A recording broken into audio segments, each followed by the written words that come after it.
With its unprecedented campaign of ethnic cleansing and genocide against the minority Rohingya community, Myanmar seems to defy everything that represents civilization. The signs that Myanmar would turn into a hell for a section its population were there long before the ongoing radical Buddhist groups led a drive of mass killings, rapes, arson, looting and every sort of crime in Rakhine state, formerly known as Arakan. We were fooled by the media and the West's human rights industry that embraced Aung San Suu Kyi as an icon of democracy after the Burmese military annulled the 1990 elections won by her party, the National League for Democracy (NLD). The West even honored this fake icon with its political honor known as the Nobel Peace Prize. While the world was painting a romantic picture of Suu Kyi's political struggles, Myanmar's military rulers had decided to execute their ugly, racist and criminal schemes in Rakhine. Mohammed Harun, who fled the post-1990 persecution, remembers the horror well even after almost 3 decades. He is now 45 years old and lives in a squalid shelter run by a charity organization in India's capital of New Delhi. Harun and his family are among 230 Rohingya, including about 75 children, who live in Delhi's Madanpur Khadar area. Their camp, built on an area of 1,100 square meters, houses 47 families. Living in such a cramped and filthy place is a daily indignity that he and his fellow Rohingya Muslims must endure. As if their appalling situation was not punishment in itself, the refugees are seen as a threat to national security by radical Hindu groups in India. The Indian government wants to expel them because it says they are in the country illegally. Is this life? Is this how human beings live? Harun asked, pointing toward the decrepit SS where smiling little children played, unconcerned about the dangers they would be exposed to if they were sent back to Myanmar. We do not want to live here. But where else can we go? Harun asked helplessly, aware that the Indian government wants to deport them. How are we a threat to India? We left our homeland to save our lives. We will go back when it is safe for us. We do not want to live here permanently, he said.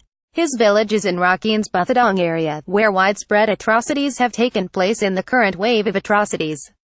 The Rohingya suffering is a long story and one of the gravest injustices in history. Harun's family and the Rohingya community had hoped the elections in 1990 would bring new hope and Myanmar would see an era of peace after decades of military dictatorship. They had supported Suu Kyi's party in the election. Today, however, she is seen as one of the key villains in the genocide carried out by the military and Buddhist mobs. We voted for her. My father Jafar Ahmed was an activist for the NLD and close to Suu Kyi. He was sure to get a political post if the military had not cancelled the vote, Harun recalled. His father was important enough for the military to go after his family when the junta started the crackdown. Having been tipped off by someone about the impending military action, Harun's family fled their home. So when the Buddhist soldiers arrived, they went instead to his uncle's house. My uncle's home was raided. They raped my cousin. They beat up my uncle so badly that he later died. The military occupied our family land and looted our home, Harun said. Forced labor and hunger were used as weapons in the ethnic cleansing.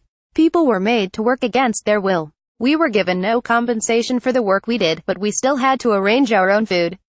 How much cruelty and exploitation could we suffer? Harun said. This was the template the Myanmar regime used in the latest campaign to uproot an ethnic and religious minority from its historical homeland. Extremist Buddhist mobs and monks have provided a cover of anarchy in a state-orchestrated campaign. No Rohingya refugee wants to go back unless the situation changes totally. This can change if the Rohingya are empowered to live like equals, without having to fear either mobs or the rogue regime that uses the facade of democracy to conduct massacres. We have no hope in Myanmar. We left because Myanmar became a place where there was no dignity, even in death. They took away all of our rights. Today the situation is much worse, said Mohammed Salamullah, 35, who went to a school in Rakhine and would resume his life in his homeland if his security was guaranteed. Such guarantees can be provided by an international settlement for the problem. Those guilty of crimes against Rohingya Muslims must be punished severely as a deterrent to other Toby savages both in Myanmar and other parts of the world. Across the border, Bangladesh has received more than 600,000 refugees in less than 5 months and is under strain to take care of them with its scarce resources. Other countries should show generosity to help the refugees so that the Bangladeshi government is not under pressure to cut a quick deal for their return to Myanmar. Myanmar believes it has the backing of some future superpowers in its anti-Rohingya campaign. Suu Kyi must not be allowed to use her eloquence in defending the regime's atrocities against a defenseless population. She is no icon of democracy or human rights. She is no longer trustworthy. In 2010, she said in an interview, "Let me be clear that I would like to be seen as a politician, not some human rights icon." In 7 years, particularly after the 2015 general elections, her lust for power has only grown. Today she is not ashamed to be the face of an apartheid regime.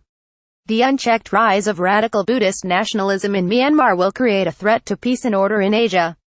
India-based journalist, Hussain Shakir